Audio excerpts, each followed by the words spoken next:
കഴുകി വൃത്തിയാക്കി കഷ്ണങ്ങളാക്കിയ മീൻ, ഒരു ചെറിയ ഇഞ്ചി, 4 വെളുത്തുള്ളി, ഒരു പച്ചമുളക്, 4 കൊച്ചുള്ളിയും എടുത്ത് അല്പം വെളിച്ചെണ്ണയിൽ കടുകും ഉലുവായും പൊട്ടിച്ചെടുത്ത് വഴറ്റി 1/2 ടീസ്പൂൺ മഞ്ഞൾപ്പൊടി, 3 ടീസ്പൂൺ മല്ലിപ്പൊടി, എരിവില്ലാത്ത 4 ടീസ്പൂൺ മുളക് പൊടിയും ഇട്ട്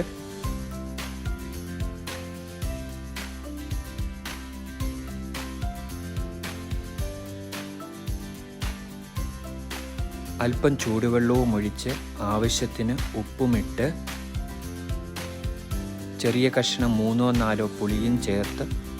ഒന്ന് തിളച്ചതിന് ശേഷം ഇതിലേക്ക് മീനുമിട്ട് അല്പനേരം അടച്ച് വേവിച്ച്